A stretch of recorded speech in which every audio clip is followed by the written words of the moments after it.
Friends, ನಮಸ್ತೆ ಮತ್ತು ಸ್ವಾಗತ ದುರ್ಗಾ ಚಾನಲ್ಗೆ. ಫ್ರೆಂಡ್ಸ್, ನಾನಿವತ್ತು ತುಂಬ ಈಸಿಯಾಗಿ ಒಂದು ಮಾವಿನ ಹಣ್ಣಿನ ಪದಾರ್ಥ ಮಾಡಲಿಕ್ಕೆ ಹೇಳಿಕೊಡ್ತೇನೆ. ಆ್ಯಕ್ಚುಲಿ ಈ ಮಾವಿನ ಹಣ್ಣಿನ ಪದಾರ್ಥ ನನ್ನ ಅಜ್ಜಿ ಮಾಡ್ತಾಯಿದ್ರು.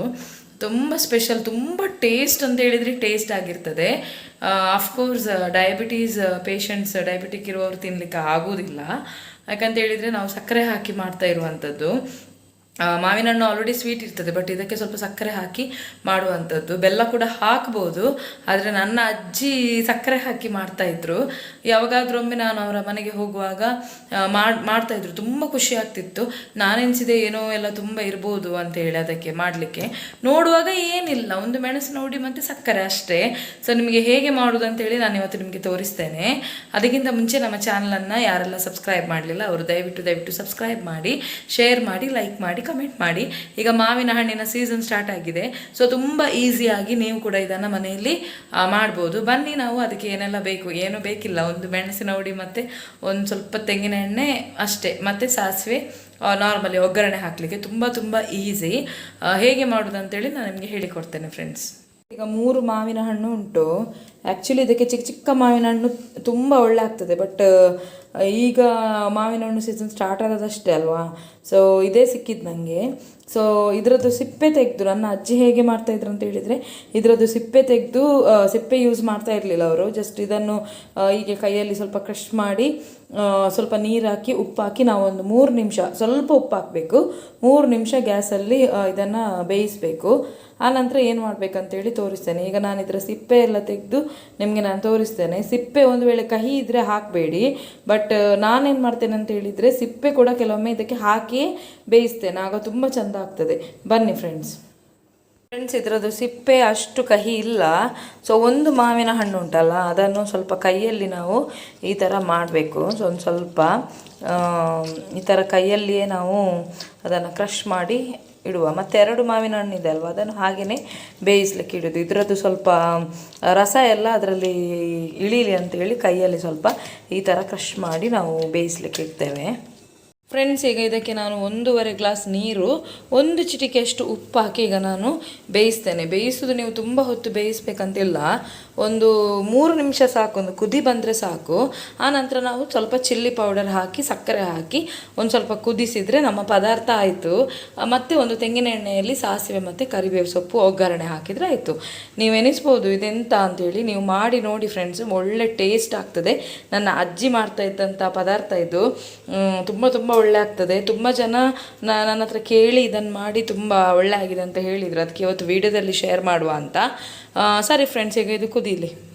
ಫ್ರೆಂಡ್ಸ್ ನೋಡಿ, ಈಗ ಕುದೀತಾ ಉಂಟಲ್ವಾ, ಒಳ್ಳೆ ಕುದೀತಾ ಇದೆ. ಈಗ ಒಂದು 3 ನಿಮಿಷ ಆಯಿತು. ನಾನು 1 ಚಿಟಿಕೆಯಷ್ಟು ಉಪ್ಪು, 1.5 ಗ್ಲಾಸ್ ನೀರು ಹಾಕಿ ನಾನು ಚೆನ್ನಾಗಿ ಕುದಿಸ್ತಾ ಇದ್ದೇನೆ. ನನ್ನ ಅಜ್ಜಿ ಮಾಡುವಾಗ ಹೀಗೆ ಸಿಪ್ಪೆ ಎಲ್ಲ ಹಾಕ್ತಾ ಇರಲಿಲ್ಲ. ಅವರು ಖಾಲಿ ಹೀಗೆ ಸಿಪ್ಪೆ ತೆಗೆದು ಹೀಗೆ ಹಾಕ್ತಾಯಿದ್ರು.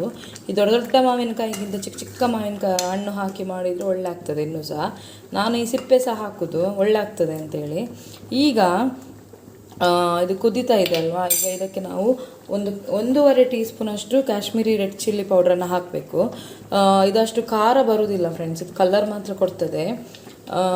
ನಿಮಗೆ ಕಮ್ಮಿ ಬೇಕಿದ್ರೆ ನೀವು ಕಮ್ಮಿ ಹಾಕಿ, ಖಾರ ಏನಷ್ಟು ಆಗೋದಿಲ್ಲ ಇದು. ಇದರಲ್ಲಿ ಒಂದು 1.5 ಟೇಬಲ್ ಸ್ಪೂನ್ ಇದೆ ಇದರಲ್ಲಿ.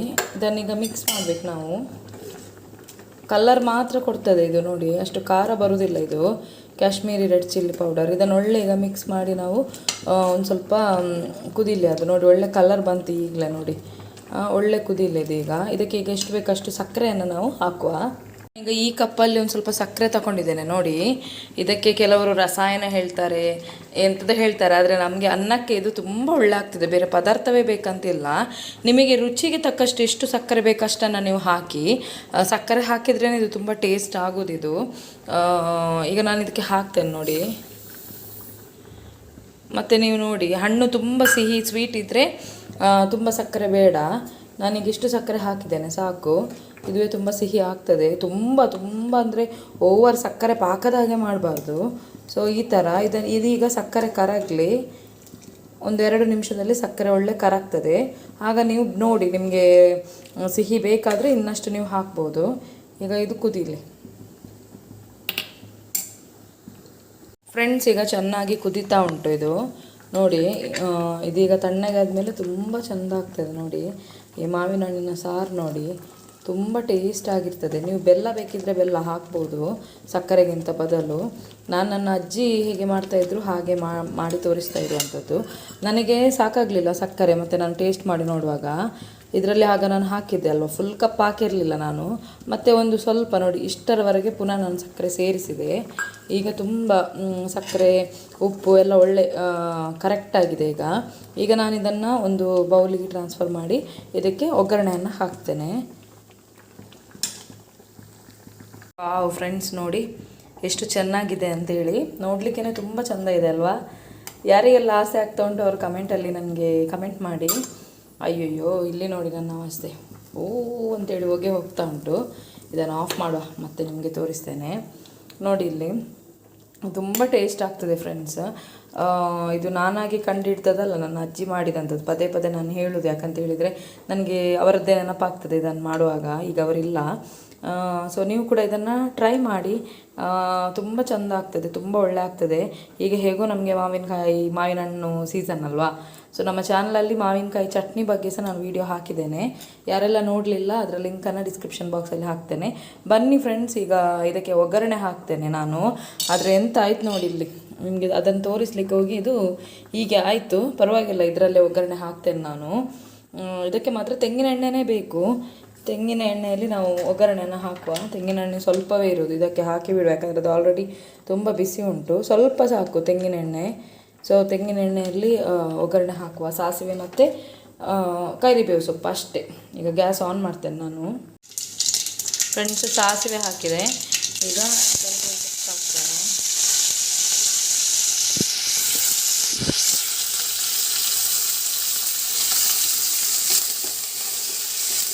ಗ್ಯಾಸ್ ಸ್ವಲ್ಪ ಸ್ಲೋ ಇಡಿ, ಮತ್ತು ನನ್ನ ಬಾಣಲೆ ಆದಾಗೆ ಹಾಕ್ಬೋದು ನಿಮ್ಮದು. ನೋಡಿ ಸಾಕು. ಈಗ ಇದನ್ನೀಗ ನಾವು ಇದಕ್ಕೆ ಹಾಕುವ. ಗ್ಯಾಸ್ ಆಫ್ ಮಾಡ್ತೇನೆ ನಾನು.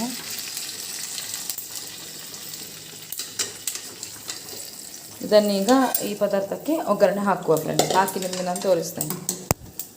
ಫ್ರೆಂಡ್ಸ್, ಒಗ್ಗರಣೆ ಹಾಕಿ ಆಯಿತು ನೋಡಿ, ಎಷ್ಟು ಚೆಂದ ಕಾಣ್ತಾ ಇದೆ. ತಿನ್ನಲಿಕ್ಕೂ ಅಷ್ಟೇ ಟೇಸ್ಟ್ ಆಗಿರ್ತದೆ. ಒಮ್ಮೆ ಟ್ರೈ ಮಾಡಿ.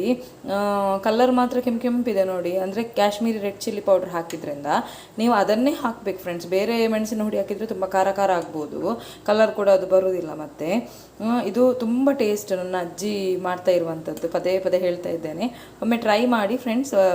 ನಿಮಗೆ ಇಷ್ಟ ಆದರೆ ನನಗೆ ಕಮೆಂಟಲ್ಲಿ ಹೇಳಿ ನೀವು ಹೇಗೆ ಆಯಿತು ಅಂತೇಳಿ.